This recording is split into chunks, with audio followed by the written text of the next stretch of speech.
سر مسئلہ یہ نہیں ہے کہ آپ الگ سوچ سکتے ہیں یا نہیں، مسئلہ یہ ہے کہ آپ 14 صدیاں اور 37 سالوں کو ٹکے ٹوکری کر دیتے ہیں۔ علماء اور روایت جو ہے وہ روایتی پس منظر میں دین کو سمجھتی ہے۔ آپ اپنے 25 سال 30 سالوں کی بنیاد پہ 14 صدیوں کے انٹلیکٹ کو رد کر دیتے ہیں۔ ساری دنیا بیوقوف ہے، آپ سارا انٹلیکٹ آپ کو ودیت ہو گیا ہے۔ یہ مسئلہ ہے کہ آپ روایت سے ہٹ کے نہیں بات کرتے ہیں، روایتی پس منظر میں آپ سوچیں، اس کی آپ تو کو پھر کوئی آپ ممانعت نہیں۔ یہ کیا وجہ ہوئی کہ آپ جو ہے وہ بالکل اس پورے روایت سے باہر کھڑے ہو کے ساری باتیں کر رہے ہوتے ہیں؟ یعنی لگتا تو ایسے ہے کہ جیسے آپ نے سارا کچھ پڑھا وہاں سے ہے، اور پھر ایک بغاوت کسی کیفیت ہے کہ آپ باہر کھڑے ہو گئے اور آپ نے ایک نیا جو ہے وہ دین شروع کر دیا۔ یہ لفظ تو آپ نے منتخب کیا، میں نے تو کوئی بغاوت نہیں کی، ایک طالب علم کے طریقے پہ سمجھنے کی کوشش کی ہے۔ کوئی شخص بھی جو علم کی روایت سے الگ کھڑا ہو جائے گا تو وہ کبھی کچھ سیکھ ہی نہیں سکتا۔ یعنی ہم اصل میں اپنے اسلاف ہی کے کندھوں پر کھڑے ہوتے ہیں۔ تو علم کی روایت میرے لیے بھی وہی روایت ہے، میں اس روایت کو بڑی قیمتی روایت سمجھتا ہوں۔ اس میں ہر علم نے ارتقاء کے مختلف مراحل طے کیے ہیں، بڑے بڑے جلیل القدر لوگ پیدا ہوئے ہیں۔ اصل میں وہی ٹریڈیشن ہے جس کے اندر کھڑا ہو کر میں بھی ان علوم کا جائزہ لے رہا ہوں، اور جب میں ان علوم کا جائزہ لیتا ہوں اس میں کوئی چیز ایسی ہوتی ہے کہ جو میرے خیال کے مطابق نظر ثانی کا تقاضا کرتی ہے، وہ نظر ثانی اگر ہو جاتی ہے میں مطمئن ہو جاتا ہوں تو اس بات کو بیان کر دیتا ہوں۔ تو یوں نہیں ہے کہ میں نے کسی دن یہ طے کیا کہ مجھے روایت سے بغاوت کرنی ہے، میں روایتی آدمی ہوں، میرے خیال میں ہر شخص ایسا ہی ہوتا ہے۔ میں نے تو اللہ تعالیٰ کے وجود پر استدلال کرتے ہوئے یہ کہا تھا کہ کوئی شخص بھی اپنی روایت سے ہٹ کر اگر سوچنا شروع کرتا ہے تو اس کی وجہ کیا ہوتی ہے؟ یا اس کے باطن میں کوئی اضطراب پیدا ہوتا ہے یا خارج سے کوئی چیز اس کے سامنے آ جاتی ہے۔ یہی عمل میرے ہاں ہوتا ہے، یعنی جو میرے والدین نے، میرے اساتذہ نے، میرے پس منظر نے مجھے دیا، میں اسی علم کے اندر کھڑا تھا، اس کو صحیح مان کے کھڑا تھا۔ جب اضطراب پیدا ہوتا ہے تو آپ اس کو کویسچن کرتے ہیں۔ بس میری خطا یہ ہے کہ میں کویسچن کرتا ہوں، اور اگر اس کا مجھے ٹھیک جواب نہ ملے تو یہ کہہ کے نہیں اٹھ جاتا کہ مجھے ماننا ہی ہے، نہیں، پھر میں اس کو ادھیڑ ڈالتا ہوں اور ہر لحاظ سے جاننے کی کوشش کرتا ہوں، ہر پتھر کو الٹ کر جاننے کی کوشش کرتا ہوں کہ صحیح بات کیا ہے۔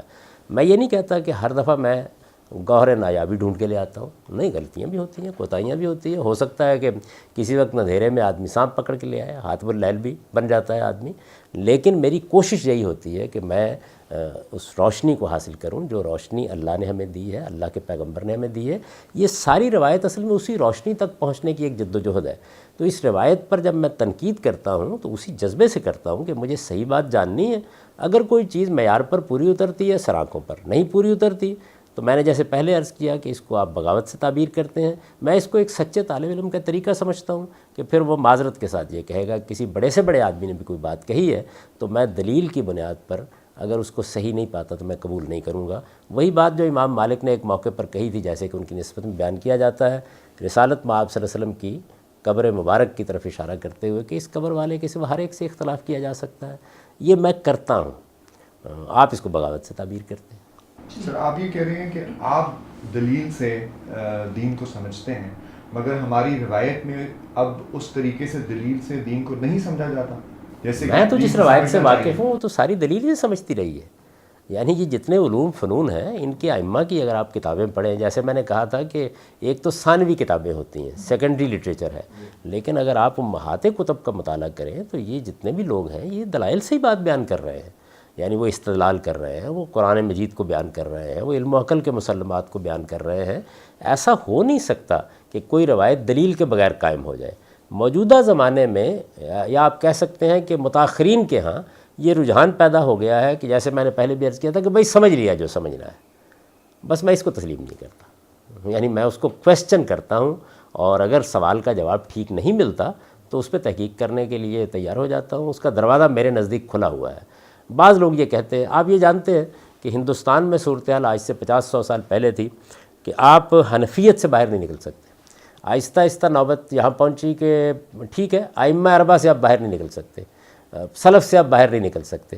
تو یہ اصل میں خود ساختہ پابندیاں جو لوگوں نے لگا رکھی ہوئی ہیں، سلف ہوں، آپ کے ائمہ اربعہ ہوں، آپ کے بڑے بڑے جلیل القدر اہل علم ہوں، سب دلیل کی بنیاد پر کھڑے ہیں، اور میں ان کے بارے میں یہی حسن ظن رکھتا ہوں۔ ان کو پڑھنے کے بعد اسی نتیجے پر پہنچا ہوں کہ وہ دلیل پر بات کر رہے ہیں، دلیل کا جائزہ لینے کا مجھ کو حق ہے۔ اگر تو آپ کہتے ہیں کہ میں مامور من اللہ ہوں، میری بات آپ کو ماننی ہے، پھر یہ الگ بات ہے، لیکن جب آپ دلیل سے بات کریں گے تو دلیل کا جائزہ لینے سے آپ مجھے روک نہیں سکتے. تو کیا سر یہ ان لوگوں کی شائستگی یا اپنی اس سبمیشن کی وہ بات نہیں ہے کہ وہ یہ سمجھتے ہیں کہ وہ اتنے بڑے اسکالر نہیں ہیں, آپ اپنے آپ کو بہت بڑا اسکالر سمجھتے ہیں کہ آپ یہ اجتہاد کر سکتے ہیں, اور باقی تمام علماء جو ہیں وہ اس میں ایک عاجزی کا ان کا رویہ ہے کہ ہم اپنے آپ کو اتنا بڑا اسکالر نہیں سمجھتے کہ ہم جیسے دین کو سمجھایا گیا ہے ہم اس کو مانیں گے بجائے اس کے کہ ہم نئی بات کریں. میرے خیال میں یہ عاجزی سے زیادہ عافیت کا رویہ ہے. آپ سچے طالب علم جب بن جاتے ہیں تو پھر مشقت اٹھانی پڑتی ہے, اور وہ مشقت یہی ہے جو آپ اٹھاتے ہیں. یہ جس کو آپ علم کی روایت کہتے ہیں, اگر میں اس کے سامنے سرنڈر کر دوں تو پھر میرا رویہ کنسسٹنٹ ہونا چاہیے. مجھے سائنس میں بھی یہی کرنا چاہیے, مجھے فلسفے میں بھی یہی کرنا چاہیے, ہر جگہ یہی کرنا چاہیے. وہاں بھی بہت بڑے بڑے لوگ ہیں, یعنی پھر تو ارسطو کے بنائے ہوئے کسر کو مسمار نہیں ہونا چاہیے تھا. اس لیے کہ آپ جانتے ہیں کہ وہ جو ائمہ ثلاثہ ہیں فلسفے کے, سقراط, افلاطون اور ارسطو, ان کا طلسم پوری دنیا پر تھا. مگر سر اس میں ایک فرق ہے نا, ہم دین میں یہ سمجھتے ہیں کہ وہی ہماری رہنمائی کرتی ہے, سائنس میں یا باقی اور علوم میں تو یہ وہی کی گائیڈنس ہمیں نہیں ملتی. تو یہ دین میں یہ بات اس لیے ہضم نہیں ہوتی کہ کیا وہ وحی اور حضور صلی اللہ علیہ وسلم کے بعد وہ تمام جو وہ بزرگ گزرے ان کے پاس یہ عقل تھی نہیں کہ جو مدرسہ فراہی میں آ گئی اور ہمارے سب کانٹیننٹ میں آ گئی اور کسی کے پاس آئی نہیں. یہ بات سمجھ میں نہیں آتی. وہ دین پیغمبر کو دیا گیا, وہ وہی سے دیا گیا.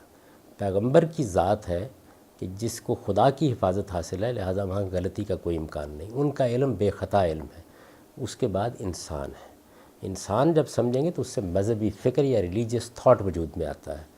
پھر علوم پیدا ہونا شروع ہو جاتے ہیں. فن حدیث پیدا ہو گیا, فقہ کا فن پیدا ہو گیا, تاریخ کا فن پیدا ہو گیا, عمرانیات کا فن پیدا ہو گیا. اس میں اگر آپ پرانی تاریخ کو پڑھیں تو کیا آپ کے خیال میں ایک دور کے لوگوں نے کوئی خاص جگہ متعین کی ہوئی ہے کہ اس کے آگے انہوں نے نہیں سوچنا؟ یعنی کیا امام ابو حنیفہ کے بعد آگے فقہا پیدا ہونے بند ہو گئے؟ کیا امام شافعی کے بعد پیدا ہونا بند ہو گئے؟ کیا سیبوے کے بعد نحات پیدا ہونا بند ہو گئے؟ کیا زمخشری کے بعد کسی نے لغت پر کام کرنا بند کر دیا؟ تو یہ اصل میں ایک کنٹینیوس عمل ہے. اس میں یہ رویہ ہی ٹھیک نہیں ہے کہ یہ گویا تواضع کا طریقہ ہے کہ آپ کسی جگہ اس کو بند کر دیں. آپ اس کو بند کر دیں گے تو علم بھی ختم ہو جائے گا. علم بڑھتا ہے اس سے کہ آپ کویسچن کرتے چلے جاتے ہیں, نئی دنیایں دریافت کرتے چلے جاتے ہیں. اور میں آپ سے عرض کروں کہ اس میں متاخرین آگے بڑھتے ہیں. کیوں بڑھتے ہیں؟ اس لیے کہ ان کے پاس متقدمین کا علم ہوتا ہے. یہ ایک قدم قدم اصل میں یہی لوگ, آپ کہا جاتا ہے نا کہ ہم تو اسلاف کے کندھوں پر کھڑے ہیں. علم ایسے ہی بڑھتا ہے. تو یہ نہیں ہے کہ ہماری اس ٹریڈیشن میں لوگ دلیل نہیں دیتے تھے, دلائل ہی تو دیتے تھے. دلائل سے کتابیں بھری پڑی ہیں ان کی. یعنی آپ فقہ کی کوئی کتاب اٹھا لیں, آپ علم کلام کی کوئی کتاب اٹھا لیں, آپ امام راضی کی تفسیر اٹھا لیں, یعنی کسی فن کی کوئی کتاب اٹھائیں, وہ دلائل ہی دے رہے ہیں. اصل میں وہی جرم ہے کہ جو اس سے پہلے کیا ہے تو یہ گناہ ہیست کے در شہر شمانیز گناہ, وہی کیا جا رہا ہے. مگر یہ کرنے کی ضرورت کیوں ہے؟ کیونکہ اب تو وہ ہے کہ اس کی وجہ سے لوگوں کے اندر گمراہی آتی ہے, فتنہ پیدا ہوتا ہے. دلیل بہت ریلیٹیو چیز ہے سر. دلیل کو آپ بنیاد بناتے ہیں, دلیل پر ایمان لے کے آتے ہیں. وہ آپ کا دلیل پر ایمان اور ہوگا, میرا اور ہوگا, تیسرے بندے کا اور ہوگا. بلکہ دلیل ہوتی کیا ہے؟ دلیل ہوتی کیا, اس پہ کنسنسس نہیں ہوگا, کیونکہ وہ خود آپ کی راشنل کنسٹرکشن ہے. آپ اس کو یونیورسلائز نہیں کر سکتے. اور ویسے بھی جس طرح انہوں نے پہلے بھی بات کی, وہی کے مقابلے میں آپ دلیل کو کیوں لے کے آتے ہیں؟ وہی کو دلیل کیوں نہیں بناتے؟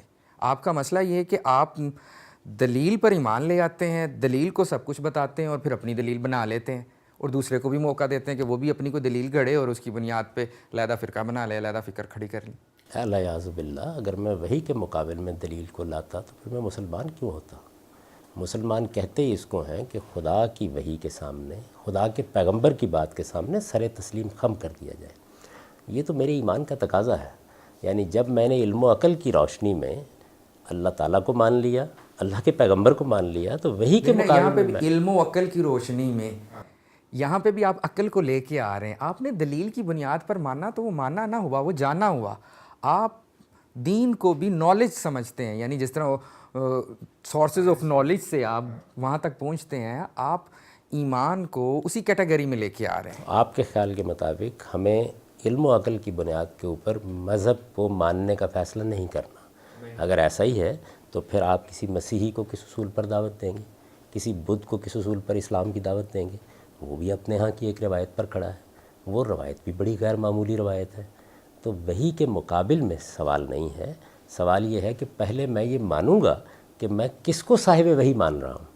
محمد الرسول اللہ کو میں نے صاحب وحی مانا ہے تو علم و عقل کی بنیاد پر مانا ہے، مسیح علیہ السلام کو صاحب وحی مانا ہے تو علم و عقل کی بنیاد پر مانا ہے۔ یہ مان لیا، ماننے کے بعد جو کچھ وہ فرما رہے ہیں سر تسلیم خم۔ اب وہ کیا فرما رہے ہیں اس کے لیے بھی تحقیق کی جائے گی، اور جو کچھ لوگوں نے ان کے فرمان کو سمجھا ہے وہ پھر انسانی کام ہے، اس پر بھی تحقیق کی جائے گی۔ تو یہ میری سمجھ میں یہ بات نہیں آتی کہ اس کے سوا اور کیا راستہ ہے۔ یعنی مسلمانوں کا پورا علم یہی کرتا رہا ہے، آپ دین کی دعوت کس اصول پر دیں گے؟ یعنی جا کے رسالت میں آپ صلی اللہ علیہ وسلم کی رسالت کے دلائل دیں گے نا کسی مسیحی کو، کسی بدھ کو، کسی ہندو کو۔ اس کے سوا آپ کے پاس اور کون سا طریقہ ہے کہ جس میں آپ خدا کا دین لوگوں تک پہنچائیں گے؟ انسان کے پاس علم و عقل ہی ہے۔ میں اس کو علم و عقل کا تقاضا سمجھتا ہوں کہ جب میں نے محمد الرسول اللہ صلی اللہ علیہ وسلم کو اللہ کا پیغمبر مان لیا تو اب مجھے پہلے ماننا ہے، سر تسلیم خم کرنا ہے، اس کے بعد سمجھنا ہے۔ لیکن سمجھنا ہے اور پھر ماننا کس کو ہے؟ اس بات کو ماننا ہے جو رسالت میں آپ صلی اللہ علیہ وسلم کی نسبت سے ثابت ہو جائے۔ یعنی آپ اصل میں چاہتے یہ ہیں کہ جو بات بھی آپ کی نسبت سے کہہ دی جائے، کوئی شخص بھی کہہ دے، اس کو میں آپ کی بات مان لوں۔ تو پھر سوال یہ ہے کہ آپ کے محدثین دلیل کیوں طلب کرتے ہیں؟ وہ تو راویوں کا بھی کچا چٹا کھول کے رکھ دیتے ہیں، ایک ایک شخص کے کردار کی تحقیق کرنے نکل کھڑے ہوتے ہیں۔ تاریخی طور پر مناسبت نہ ہو، آپ تین ہی چیزیں بیان کرتے ہیں نا اس میں، یعنی ان کی وثاقت دیکھی جائے گی، یہ دیکھا جائے گا کہ ان کا حفظ و اتقان کیسا ہے، یہ دیکھا جائے گا اتصال ہوا یا نہیں ہوا۔ یہ سب کا سب دلیل ہی ہے۔ کون سا علم اور کون سا فن ہے؟ کام میں تو ایسا ہی ہوگا۔ تو میں اس انسانی کام ہی سے اختلاف کرتا ہوں۔ الہام کو آپ دلیل پہ کیوں پرکھ رہے ہیں؟ نہیں، الہام کو میں دلیل کے اوپر نہیں پرکھ رہا، صاحب الہام کو ماننے سے پہلے ظاہر ہے کہ میں یہ سوال کروں گا کہ کیا میں مان لوں؟ تو جب میں نے علم و عقل کی بنیاد پر مان لیا تو اب میں ان کی بات کے سامنے سر تسلیم خم کرنے ہی کو ایمان کا تقاضا سمجھتا ہوں۔ یعنی رسالت میں آپ صلی اللہ علیہ وسلم کی بات کے مقابل میں اپنی بات پیش کرنا، یہ تو ایمان کے منافی ہے۔ اس کا میرے ہاں کہیں کوئی شائبہ نظر آتا ہے آپ کو؟ میں جن چیزوں میں اختلاف کر رہا ہوں اصل میں علماء کی انڈرسٹینڈنگ ہے، یعنی انہوں نے آپ کی بات کو کیسے سمجھا۔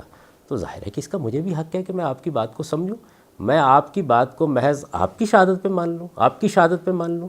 اگر ایسا ہی ہے تو پھر جو رتب و یابس ملتا اس کو لوگ قبول کر لیتے ہیں۔ ایک سوال پیدا ہوتا ہے نا کہ وہ آپ کی انڈرسٹینڈنگ کو کیوں مانے؟ میں نے تو کبھی یہ تقاضا نہیں کیا کسی سے، میں نے تو کبھی کسی کو نہیں کہا، میں نے اصل میں اپنی انڈرسٹینڈنگ کو پھر دلیل کے ساتھ پیش کر دیا۔ یعنی رستہ آپ کوئی نہیں دکھا رہے، لوگوں کو ہٹا رہے ہیں کہ اس کی نہ مانو، اس کی نہ مانو، میری بھی نہ مانو، جہاں مرضی جو مرضی کرو۔ کہ میرے نزدیک صحیح بات کو مانو، صحیح بات کے سچے طالب علم بنو۔ میرے نزدیک یہ رستہ دکھانا چاہیے لوگوں کو۔ میں آپ سے عرض کروں اور بہت ادب کے ساتھ یہ عرض کروں کہ اگر آپ اس نئی نسل کے سامنے استدلال کے ساتھ اپنا دین پیش نہیں کریں گے تو یہ جو گفتگویں آپ لوگ اپنے مدارس میں کرتے ہیں یہی دفن ہو کے رہ جائیں گی۔ دنیا بہت تبدیل ہو گئی، یہ وہ زمانہ نہیں رہا۔ یعنی اب آپ کو ایک چیلنج درپیش ہے۔ اس وقت دنیا کے اندر بتایا جاتا ہے کہ کوئی 6 ارب کے قریب انسان بستے ہیں، ان میں صرف کیتھولکس 2.5 ارب کے قریب ہیں جنہوں نے ابھی رسالت میں آپ صلی اللہ علیہ وسلم کی نبوت کو تسلیم نہیں کیا۔ ہندوؤں کی آبادی بھی 1 ارب سے تجاوز کر رہی ہے، بدھ بھی 60-70 کروڑ کے قریب دنیا میں موجود ہیں۔ ان لوگوں تک خدا کا پیغام پہنچانا ہے یا نہیں پہنچانا؟ اور اگر آپ ان تک پیغام پہنچائیں گے تو علم و عقل ہی کی بنیاد پر منوائیں گے پہلے۔ نہیں تو قرآن ان کو پریزنٹ کریں گے، علم و عقل کا وہاں پہ کیا ہے؟ قرآن مجید بھی یہی کرتا ہے۔ قرآن مجید تو آپ ایک ایک لفظ میں دیکھیں کہ اپنی بات بیان کرتا ہے، وہ خدا کے وجود پر استدلال کرتا ہے، توحید پر استدلال کرتا ہے، وہ آخرت پر استدلال کرتا ہے۔ قرآن مجید کے استدلالات تو ایک شاہکار ہیں علم کا۔ میں نے تو استدلال کرنا قرآن سے سیکھا ہے۔ تو قرآن مجید کو کیا ہم یعنی ایک کتاب کے طور پر بس طاق سے اٹھائیں گے اور دے دیں گے؟ بھائی اس کو پڑھیں گے نا، اور ان کو بھی پڑھنے کے لیے کہیں گے۔ تو آپ قرآن کو پڑھیے، جگہ جگہ کہتا ہے کہ تم عقل سے کام کیوں نہیں لیتے، تم تذکر کیوں نہیں کرتے، تم تفکر کیوں نہیں کرتے، تم تدبر کیوں نہیں کرتے۔ اس کا تو سارا اسٹریس یہی ہے۔ اس لیے قرآن نے کس مقام پر یہ کہا ہے کہ آپ بے عقلی کے ساتھ میری بات مان لیں؟ یہ تو قرآن مجید نے اللہ کو ماننے کے بارے میں کہا ہے نا۔ دین کو سمجھنے میں قرآن نے یا حضور نے یہ کہا فرمایا ہے کہ دین کو بھی آپ کو سمجھ کے ہی تو اس کو اڈاپٹ کرنا ہے، دین کو تو بس ماننا ہے۔ سمجھ کے کا تو میں قائل ہی نہیں ہوں، یعنی یہ تو مجھ پر بھی تہمت ہے۔ میں تو پہلے مانوں گا، آپ دین کو سمجھاتے ہیں، میں تو سمجھا رہا آپ دین کی تمام ہوں۔ دیکھیے details بات یہ ہے کہ لوگ اس کو سمجھتے ہیں، یہ اصل میں علماء ہے کہ جنہوں نے سمجھنے کا کام کیا ہے۔ پہلے ہم نے مان لیا کہ یہ اللہ کے پیغمبر کی بات ہے. دیکھیے پہلا معاملہ یہ ہوتا ہے کہ رسول اللہ صلی اللہ علیہ وسلم کی طرف بات کی نسبت واضح ہو جائے. یہ تحقیق سب کرتے ہیں، یعنی یہ تحقیق تو ہر حال میں کی جائے گی نا. قرآن مجید کے بارے میں بھی کی جائے گی. اس سے پہلے یہ بحث ہو چکی ہے کہ قرآن مجید کے بارے میں بھی بہت سے اخبار احاد ہیں، اور میں نے یہ عرض کیا کہ ان اخبار احاد کے بارے میں بھی علماء قرات نے، یہ تو عام شہرت ہو گئی نا لوگوں کے مابین کہ یہ سب قرات متواتر ہیں. یعنی جلیل القدر ائمہ قرات نے یہ اعتراف کیا ہے کہ ہمیں بھی یہ غلط فہمی تھی، لیکن اس کے بعد واضح ہو گیا کہ یہ اخبار احاد ہیں. تو میں نے یہ بتایا ان کے ایک سوال کے جواب میں کہ دیکھیے یہ انہوں نے معیار بتایا ہے، تو معیار جب آپ بتائیں گے تو پھر تو پرکھنے کا عمل شروع ہو گیا. یعنی آپ یہ کہیں گے اچھا یہ عربیت کی روح سے ٹھیک ہے، تو ظاہر ہے کہ سوال پیدا ہو گیا نا. کیا اس کی سند ٹھیک ہے؟ سند کا سوال پیدا ہو گیا. کیا اس کو مصحف کا متن قبول کرتا ہے؟ تو قبولیت کا فیصلہ کون کرے گا؟ وہی علم و عقل کریں گے. تو کون سا فن اور علم ہے کہ جس میں یہ کام نہیں لیا جا رہا؟ یہ جو کچھ بھی میرے اختلافات بہت پروپیگنڈے کے ساتھ بیان کیے جاتے ہیں وہ اصل میں مسلمانوں کے مذہبی فکر سے اختلافات ہیں. وہ وحی سے اختلاف نہیں ہے، وہ خدا کے پیغمبر سے اختلاف نہیں ہے.